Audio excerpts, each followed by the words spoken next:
Greeting, Sentinels. This is Universe Unique, and today, the truth comes to light. There is something no one is seriously discussing, perhaps out of fear. What if the DCU's Batman were built from the ground up with the same boldness Marvel had in 2008? But with an even more explosive detail, what if this version carried the mythical weight of Henry Cavill at the center of the narrative? Not as Superman, but as the Dark Knight. Does it sound absurd? That is precisely why it might work better than any safe bet. Before we dive headfirst into this dark, ambitious, and highly symbolic universe I have envisioned, subscribe to the channel.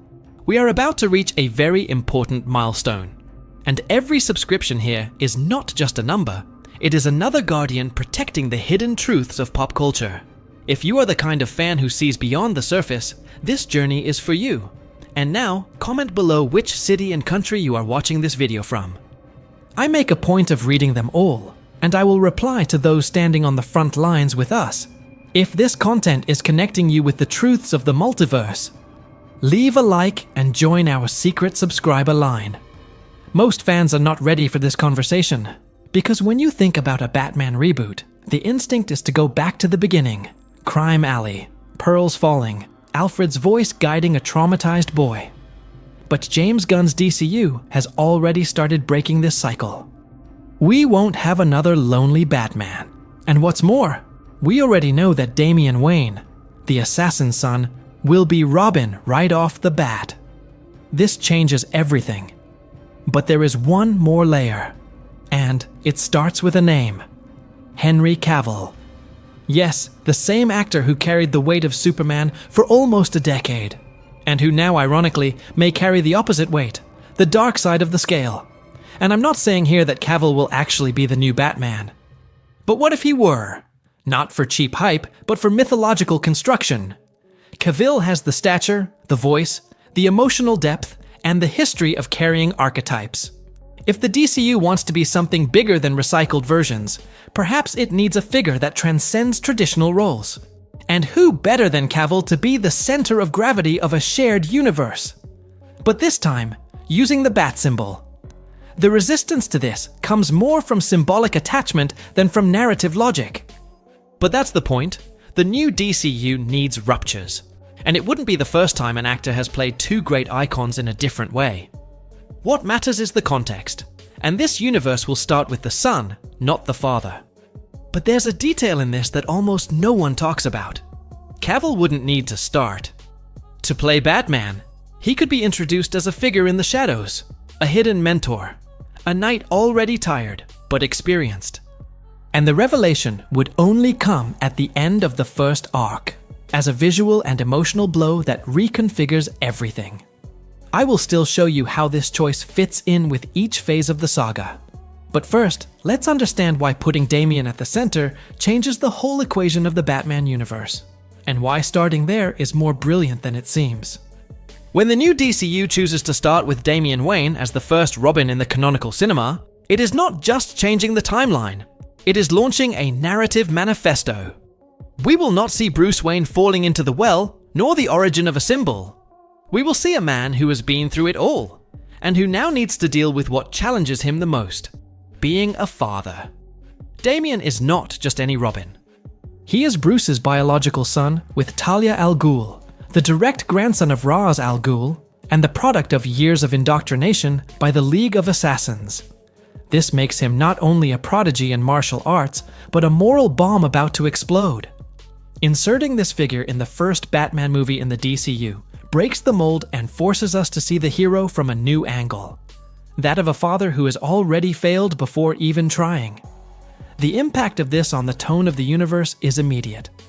There is no more room for Batman as a solitary legend. The Bat family already exists, or is about to exist.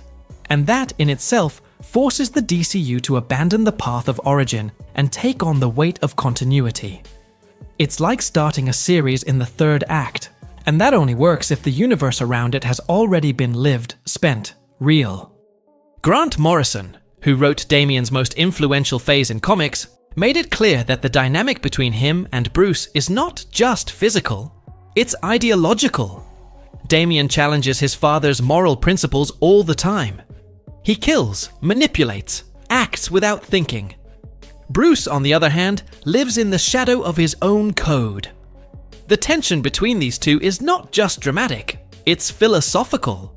And there's a detail there that changes everything. Damian being the first Robin introduced to the cinema audience puts all the others in the background, at least for now. Nightwing, Tim Drake, Jason Todd. They've all passed. But what remains is Damian. And this is a direct reflection of the legacy that Bruce carries on his shoulders. A fractured legacy, not idealized. Narratively, this is the perfect moment to introduce an older, more hardened Batman, perhaps already removed from the front line. Damian's presence demands that Bruce return, not as a hero, but as a father. And this completely changes the character's arc. While other films have shown Bruce seeking meaning in pain, here he needs to find redemption in responsibility. And there is no greater burden than looking into the eyes of a son who has learned everything wrong, and knowing that somehow it's your fault.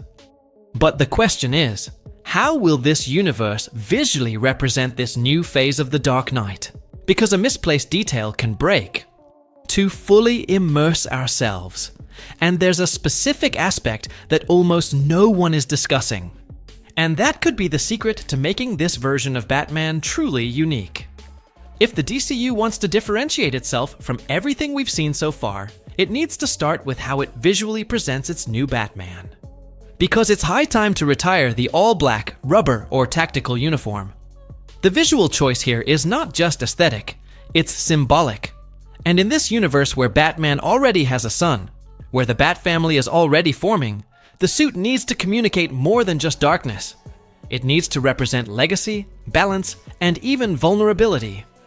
The most consistent suggestion, based on the source material that will inspire the film, Grant Morrison's Phase, is the suit from the Batman Hush comic book. A uniform that maintains the dark tone, but brings variations of grey, dark blue, and black details. This suit balances the classic and modern look. It harkens back to the detective of the 90s, but without slipping into the exaggeration of the Golden Age visual. It's the perfect middle ground between the realism of the Batman and the fantastic of the expanded DC universe. And here's a visual point that few people discuss. The suit needs to stand out in contrast to Damian. The DCU's Robin won't be as colourful as in the 60s, but he also can't be a dark reflection of his father. Damian is aggressive, impulsive, trained to kill, and his suit will likely have more intense tones, like blood red, associated. Of the symbolism of the League of Assassins. This visual contrast between father and son must be explicit. The bat symbol needs to appear almost faded in the face of the hurricane that Damian represents. And it's not just the suit. The photography, production design, and Gotham's own construction must move away from the total grey palette that dominated the last films. Gotham remains a city in decay, but now it exists within a universe where Superman can also fly over. This demands a Gotham with more layers, industrial sections, urban war zones, but also neighborhoods with remnants of a decadent elite. A Gotham that blends with the tone of Arkham Knight, but with a more cinematic, almost operatic aesthetic. And there's a visual detail that, if used wisely, can become one of the icons of this new phase. The use of the cut hood that leaves Bruce's jaw more exposed. It's a small detail, but it conveys something powerful. A more vulnerable, more human Batman. He doesn't need to hide completely, because now his battle is more internal than ever. The suit, the city, and the visual tone are signs. Signs that this Batman has already lived a lot, but still hasn't said everything. And that's exactly why the enemies he will face need to be up to par. Because the next chapter will delve into an old threat, but one that here can gain a brutal reinterpretation. And when you understand who is at the center of this, you will realize that the plan has begun before Batman even realizes. Since always, the League of Assassins has been portrayed as a silent but systematic threat. A cult of order and extermination that acts in the shadows, judging humanity from afar. But in this new DCU, what was once an elitist philosophy turns into an insurgent force, almost mythological. Because now, the League doesn't just want to shape the world, It wants to wipe Gotham off the map. Talia al Ghul must be the central axis of this threat, and not as a one-dimensional villain, but as the charismatic and ruthless face of the new League. By revealing Bruce as Damian's father, she not only shakes the emotional core of Batman, she activates a strategic piece of the chessboard. The sun is the link, and Talia intends to use this link both as a weapon and as a shield. But what few are considering is the potential that this version of the League has to fully embrace the most fantastic side of the DC Universe. In Grant Morrison's arc, already cited as the main basis of this new Batman, the League uses Langstrom's formula to create an army of man-bats. That's right, hybrids between humans and bats, created as genetic soldiers. Instead of just silent assassins, this League would become a bioterrorist force, something that fits perfectly with the scale that the DCU aims to achieve. And here, an intelligent decision would be to introduce the concept of the Lazarus Pits early on, not just as something mystical, but as a lost ancestral technology. Talia can use this to justify the return of Jason Todd later on, but also to explain the longevity of the League itself.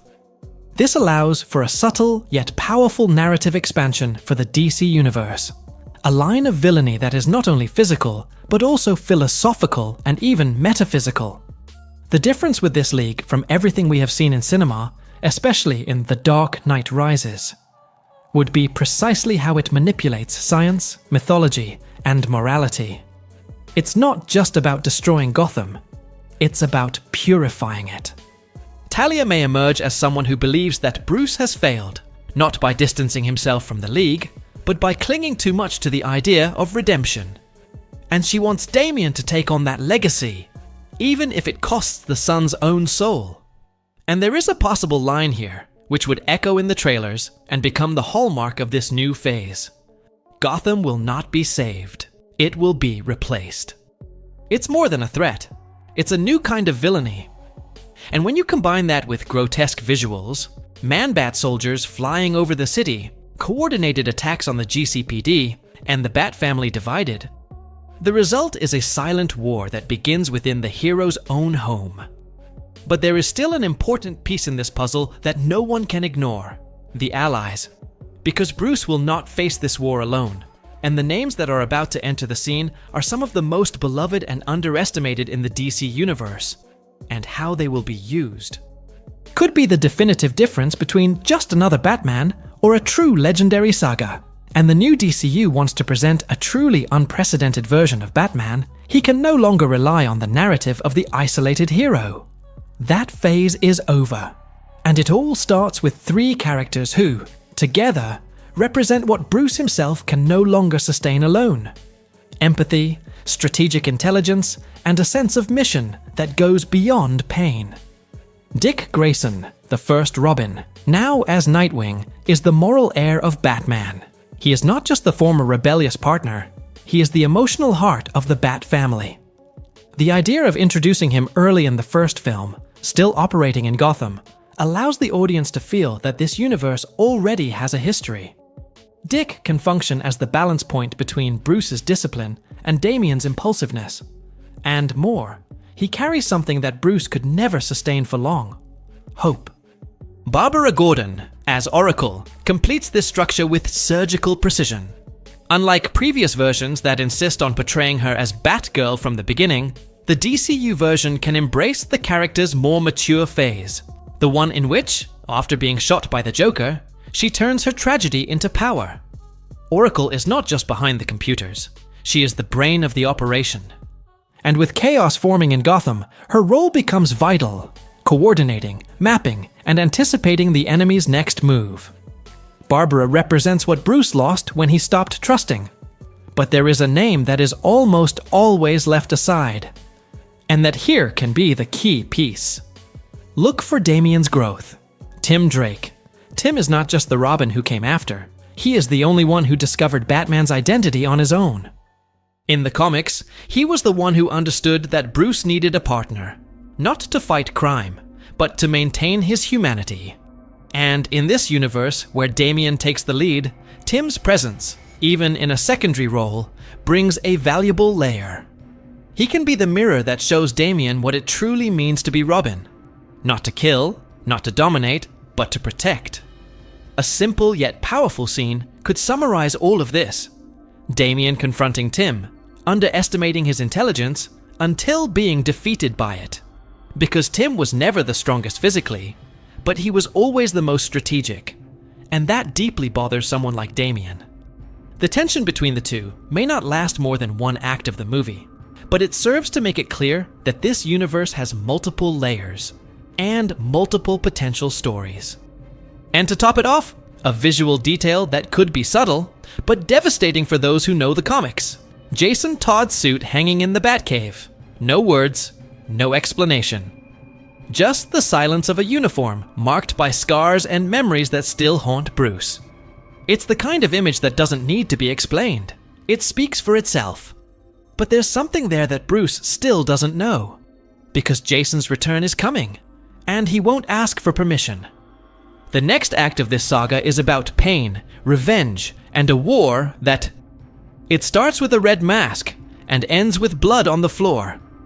Every story about legacy needs a break, and in the Batman universe, none is deeper than the return of Jason Todd. The second Robin, the rebellious son, the one who died at the hands of the Joker, and came back from the ashes more violent than the enemy who killed him. Adapting Under the Red Hood in the new DCU is not just a logical choice, it is inevitable. But with a difference. Here, Jason's return is not an isolated event. He is part of a larger plan. A miscalculation that exposes a fatal crack in the soul of the Bat family. At this point in the saga, Gotham is already beginning to feel the effects of destabilization caused by the League of Assassins.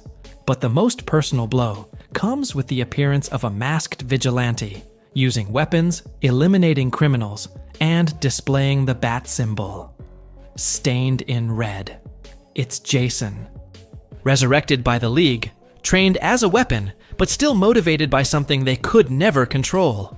Resentment. The tension between him and Bruce is immediate, but unlike anything we've seen before. Jason doesn't just want to prove he's right. He wants to expose Bruce as someone who has failed everyone around him, including him. And in this universe where Damian is active, Tim already operates as Red Robin, and Nightwing leads in Bloodhaven, Jason's return comes as an internal crack. Because he doesn't want to return to the family, he wants to destroy it. But the brilliance here lies in intertwining this plot with the PL years of the League. Jason is the bait. While all eyes are on this internal threat, the League's true offensive begins. A coordinated attack on Arkham, releasing the city's worst criminals. Chaos ensues as Bruce tries to convince Jason not to cross the final line. But it's already too late. Because there's a breaking point every fan knows and fears. The moment when Jason finally faces the Joker, and this time, he doesn't hesitate.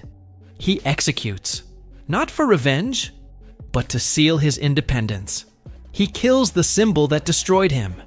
And in that instant, Batman's universe changes forever. But that's exactly where the conflict expands. Because the Joker's murder, far from being the end of the crisis, opens a new front. Without the Joker, Gotham plunges into anarchy. Criminal factions vie for territory. The media collapses. And public opinion begins to question Batman himself. If he couldn't stop this, what good is his crusade? Jason disappears. He takes his pain and his victory with him, but he leaves behind a city in ruins. And worst of all, a Bat family divided, emotionally drained, and without leadership. And it's precisely in this vacuum that the next great threat arises. Because the League's war didn't end with the death of a villain. It was just waiting for the right moment to take everything. And what comes next is the end of the city as we know it. But the answer to this chaos may lie in the last place you'd expect. What happens when even Batman loses control? When all the codes he created to keep Gotham standing are broken, not by a villain, but by a succession of personal, institutional, and family failures. That's where No Man's Land comes in. And this phase in the DCU can become the pinnacle of the entire Batman saga. An isolated Gotham, transformed into enemy territory, where the bat symbol no longer represents justice, but despair. In the comics, the No Man's Land arc begins with Gotham being devastated by an earthquake and then abandoned by the United States government itself. But in the DCU, this destruction may be a direct consequence of the League of Assassins attack and the urban civil war caused by Jason Todd. With the criminals freed from Arkham, the heroes scattered, and Bruce emotionally torn apart, Gotham collapses. The city is divided into power zones. Each gang takes over a territory. Penguin, Two-Face, Firefly, Black Mask, Croc, Mad Hatter. They all turn Gotham into a chaotic chessboard, but a symbol begins to reappear painted on the walls. The bat. Not as a beacon of hope, but as resistance. And the one behind it is not Bruce. It's Cassandra Cain. An almost silent figure, trained from birth to kill, who emerges as a ghost in the alleys. In the comic, she takes on the mantle of Batgirl, but without needing to say a word. In the DCU, she can be introduced as the shadow that resurfaces while the others are still falling. And she is not alone. The Bat family reorganizes. Barbara as Oracle takes back control of the information. Tim, now more experienced, leads improvised patrols. Damian understands for the first time what it means to protect and not destroy. And Bruce returns. But not as the savior. He comes back as the last soldier of a war that has already consumed him. This film, visually, needs to be dirty, dense, fragmented. With quick cuts between conflict zones, villains fighting small territorial wars, and the GCPD trying to survive in the middle. Gordon and Montoya gain prominence. The bat symbol slowly becomes feared again. And not because Bruce returned to win, but because he started to believe again. The final sequence of this plot needs to be brutal. A direct confrontation between the main members of the Bat family and the criminal leaders.